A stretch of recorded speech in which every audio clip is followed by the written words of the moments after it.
Hello friends, welcome to QuickFlex Recap.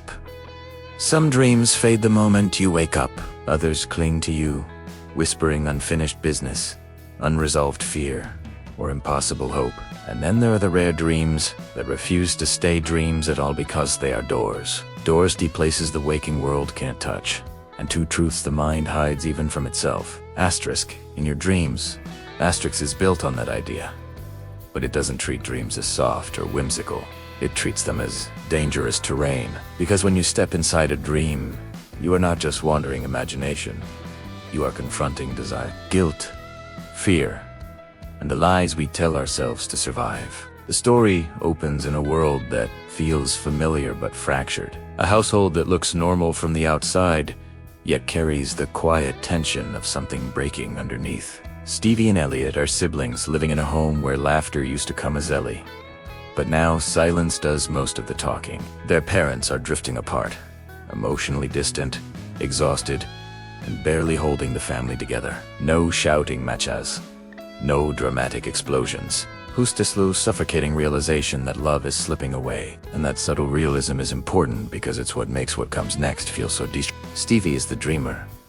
Older, sharper, more guarded. She's old enough to sense what's wrong, but too young to fix it.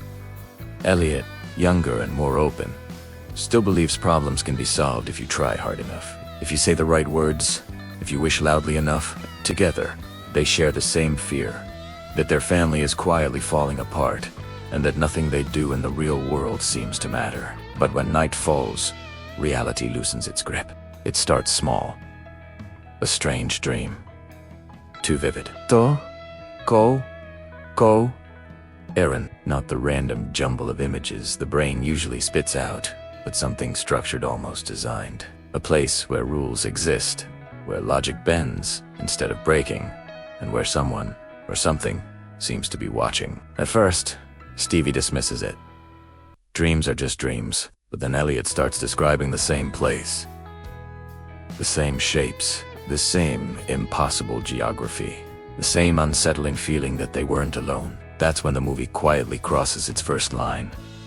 These aren't separate dreams.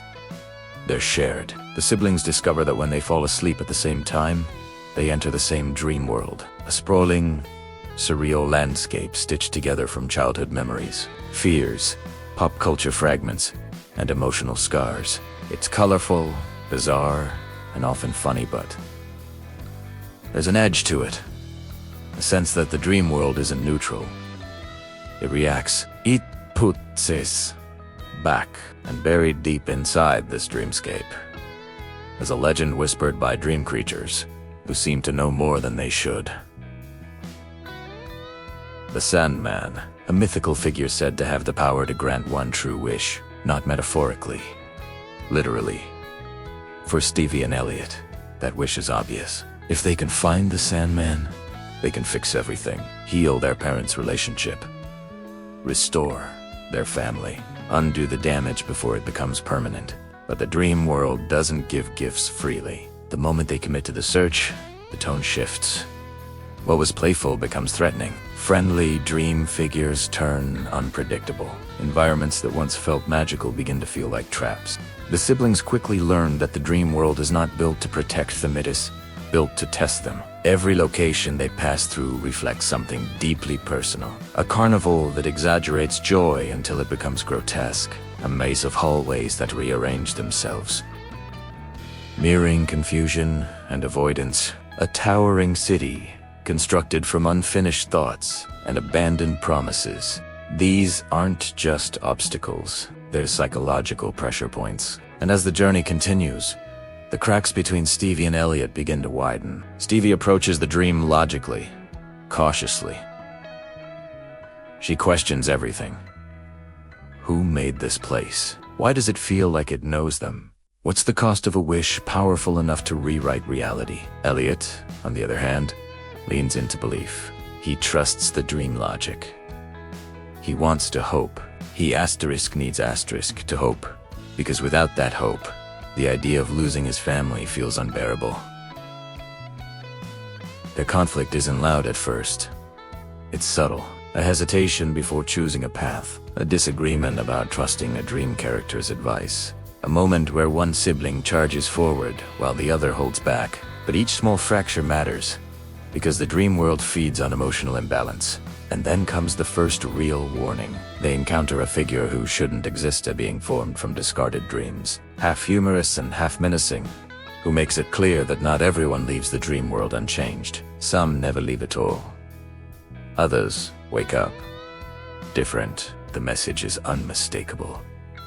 This journey has consequences. Still, the promise of the Sandman is too powerful to ignore. As the siblings push deeper, the dream world begins to actively interfere with their bond. It presents Stevie with visions of control scenarios, where she takes charge, fixes everything herself, and no longer has to depend on anyone. Elliot is shown something else entirely.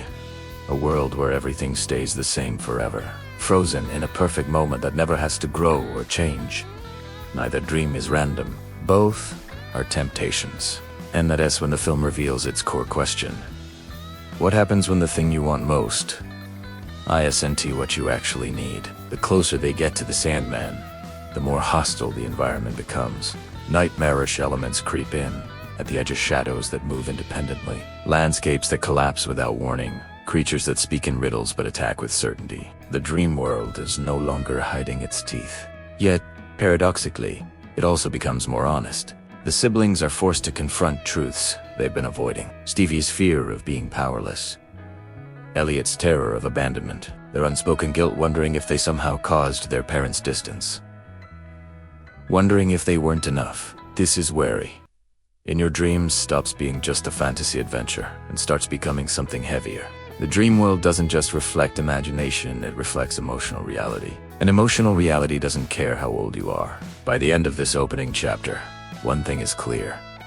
Finding the Sandman won't be a simple quest. It won't be a reward at the end of a maze. It will demand a price, one that forces Stevie and Elliot to decide what they're willing to lose in order to keep what they love. And as the dream world tightens its grip, the siblings step forward, unaware that the most dangerous part of the journey isn't what's chasing them in the dark. It's what they might become if their wish comes true.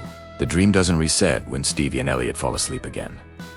That's the first unsettling realization. There's no cheerful rewind, no blank slate. The world remembers them. The ground beneath their feet is the same warped terrain they left behind, as if time continued moving even while they were awake. And more disturbingly, the dream world seems closer now, louder, more aggressive, less interested in pretending it's harmless. They wake inside a vast plain of shifting sand, the sky painted in unnatural colors, swirling between sunset orange and bruised purple. In the distance, massive structures rise and fall like breathing organisms. This, according to the cryptic rules they've pieced together, is the outer boundary of the Sandman's domain. Almost immediately, they're confronted by dream constructs that look friendly but speak in half. One offers directions that contradict themselves. Another promises safety if they abandon the search. The dream world is testing intent, filtering out those who hesitate. Stevie notices it first. Every time they argue, the terrain destabilizes. The sand turns to liquid. The sky darkens.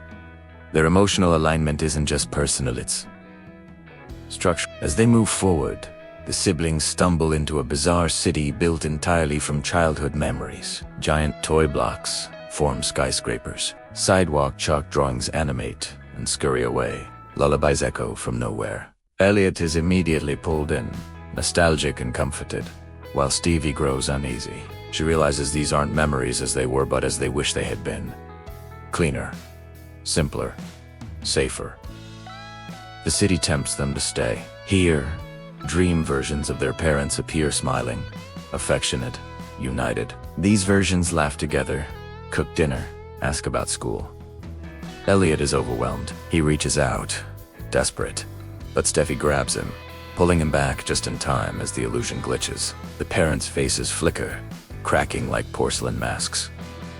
What seemed comforting reveals itself as manipulation. The dream world is offering Elliot exactly what he wants without caring what it costs. That moment plants the first real seed of resentment between the siblings. Elliot accuses Stevie of ruining the one place where things felt okay. Stevie fires back, insisting that fake happiness is worse than honest pain. Their argument fractures the dream city instantly. Buildings collapse into clouds of dust. The ground splits apart, forcing them to run for their lives as the environment punishes their emotional divide. They escape into a dense forest, where the trees whisper regrets. Each voice speaks directly to them, echoing thoughts they've never said out loud. For Stevie, it's the crushing belief that she should have done more to keep her parents together. For Elliot, it's the fear that if he'd been better, quieter, smarter, easier maybe, they wouldn't be drifting apart. The forest doesn't just whisper, "It accuses." Here, they encounter another dream traveler, someone who clearly isn't a sibling, and clearly isn't new. This traveler warns them bluntly. The Sandman doesn't grant wishes out of kindness. He feeds on them. Every wish reshapes the dream world, making it more powerful and more unstable. The traveler reveals they once wished for success, and woke up to find their creativity gone, consumed by the dream in exchange. The warning lands differently for each sibling. Stevie hears danger. Elliot hears Sakifasan believes it might be worth it. As they press on, the obstacles become increasingly personalized. A towering obstacle course appears, forcing Stevie to confront her need for control. She navigates it flawlessly at first, confident and strategic, until the course changes unpredictably. Her rigid planning collapses. She falls hard and realizes that her need to control everything is rooted in fear, not strength. Meanwhile, Elliot is lured into a parallel trial where he's praised endlessly just for existing. No effort required, no expectations, just unconditional acceptance. But the longer he stays, the weaker he becomes. The dream world rewards his passivity, slowly draining his ability to act. Stevie has to pull him out, literally dragging him away as the illusion fights to keep him. By now, the Sandman's influence is unmistakable. They finally reach the midpoint of the dream realm. A colossal clockwork structure floating in the void, ticking without hands. Time behaves erratically here. Moments stretch or collapse depending on emotional intensity. Inside, they learn the truth. They only get one wish, not one each. One total. That revelation detonates their fragile unity. Elliot assumes the wish will be obvious. Fix their family. Stevie taught us. What if their parents aren't meant to stay together? What if forcing them back causes more harm? What if the wish locks them into a future built on denial? Elliot explodes, accusing Stevie of being selfish, of already giving up. Stevie fires back, accusing Elliot of refusing to grow up. The clockwork structure responds violently. Gears snap. Gravity reverses. The dream world doesn't tolerate unresolved conflict. As they barely escape, something follows them, a shadow stitched from abandoned wishes. It mimics their voices, throwing their worst words back at them. The creature grows stronger the more they argue, feeding on unresolved emotion. This makes one thing terrifyingly clear. If they reach the Sandman divided, the wish will destroy them both. Yet even with that knowledge, the rift remains. As the dream world grows darker and more nightmarish, the Sandman's presence becomes tangible. Sand drips from the sky like snow. The air hums with power. Every step forward feels heavier, as if the dream itself is resisting their approach. By the end of this section, Stevie and Elliot stand at the threshold of the Sandman's inner realm, emotionally exposed, and no longer certain they want the same outcome. The promise of fixing everything now carries an unbearable weight, because the question is no longer asterisk. Can asterisk they make the wish? It's whether they should. The moment Stevie and Elliot cross into the Sandman's inner realm, the dream stops pretending to be symbolic. This place isn't dressed in metaphor or playful distortion. It's stark, vast, and suffocatingly quiet. An endless desert of pale sand stretches in every direction, broken only by towering monoliths that resemble fractured hourglasses. Time, memory, and desire feel compressed here, layered on top of one another until it is hard to tell which emotion belongs to which moment. The Sandman is close now, not visible but felt. Every breath tastes like dust. Every footstep leaves an imprint that lingers too long, as if the ground itself is memorizing them. Almost immediately, the shadow that's been following them reveals its true nature. It doesn't attack outright. Instead, it separates them. The sand rises violently, forming walls that slam down between Stevie and Elliot, cutting off sight and sound. Panic sets in. Fast. They scream for each other, but the desert swallows their voices. And then the trials begin, not shared this time, but individual. Stevie finds herself alone in a version of her house that feels wrong. Too quiet, too clean. Every object is perfectly placed, frozen in time. Her parents sit at the kitchen table, smiling at her, waiting. They tell her everything is fine now because she fixed it. They praise her responsibility, her maturity, her sacrifices. The dream is offering her exactly what she's always wanted to be enough. But something's off. Her parents don't look at each other. They only look at her. Slowly, Stevie realizes the horrifying truth of this illusion. In this version of reality, she didn't save her family, she replaced it. The emotional weight of the household rests entirely on her shoulders. She's the glue holding everything together, forever. No room to fail, no room to be a kid. The dream has twisted her desire for control into a prison of obligation. When she finally refuses the illusion, the house collapses into sand, burying her up to the chest. She fights free, shaken, understanding for the first time that fixing everything herself would cost her identity. Elsewhere, Elliot's trial is quieter but more dangerous. He finds himself in a timeless loop of perfect days. His parents never argue. Stevie never doubts. Nothing ever changes. He doesn't age. He doesn't have to choose. The dream whispers that this is what safety feels like: eternal sameness. No pain, no loss. But slowly, the loop reveals its cruelty. Conversations repeat, word for word. Smiles never deepen. Love never evolves. Elliot realizes this perfect world isn't alive. It's preserved, and the longer he stays, the harder it becomes to remember why change mattered in the first place. When Elliot finally breaks free, it costs him something intangible: his certainty. He emerges shaken, forced to accept that growing up means accepting loss.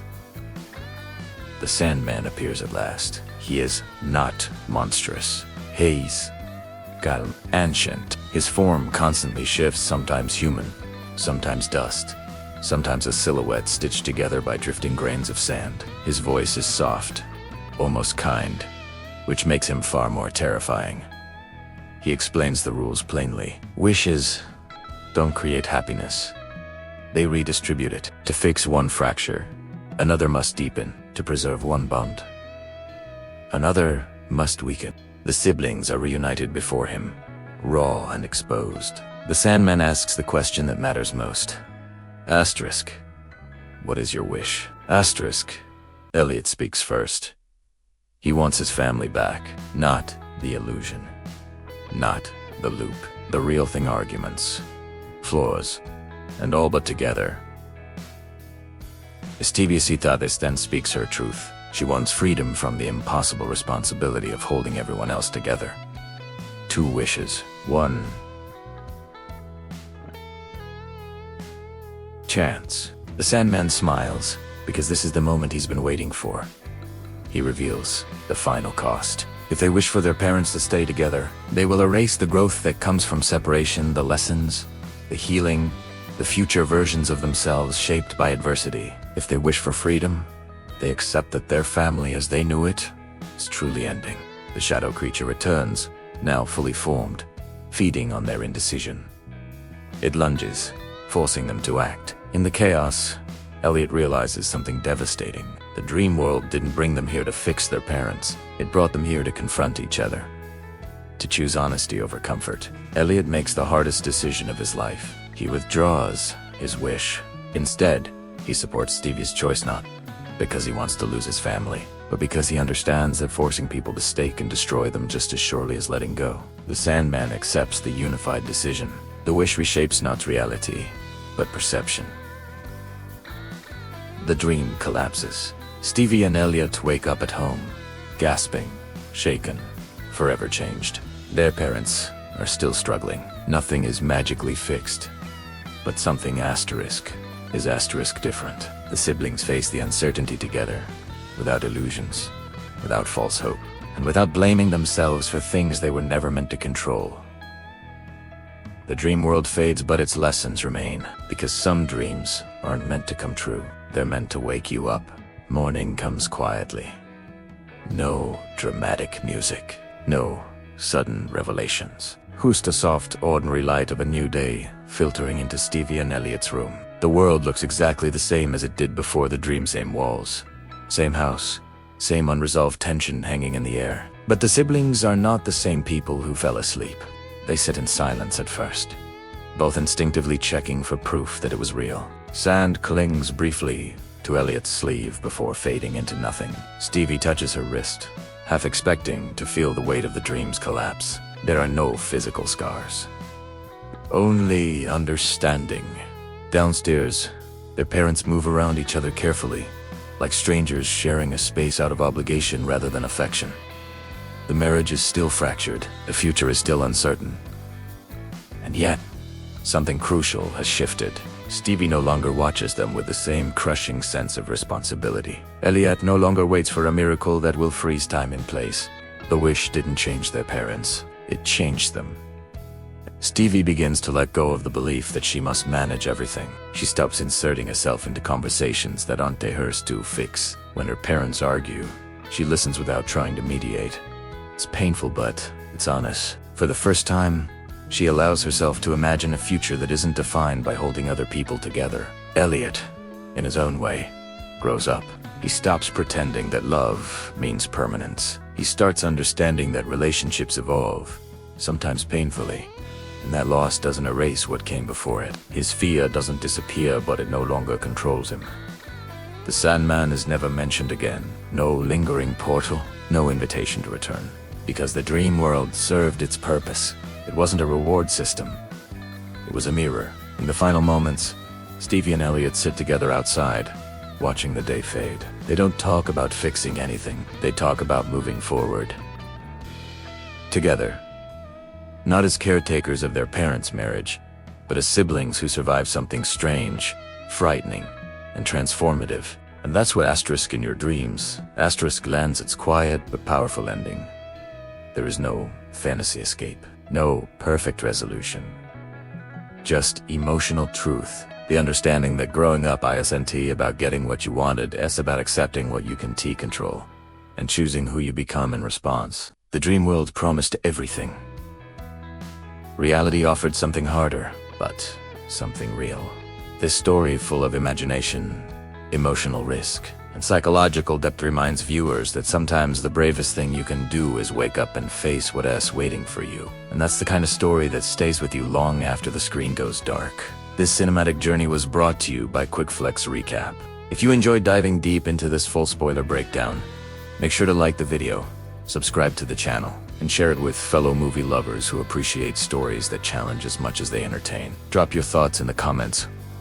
What asterisk you have wished for if the Sandman were real?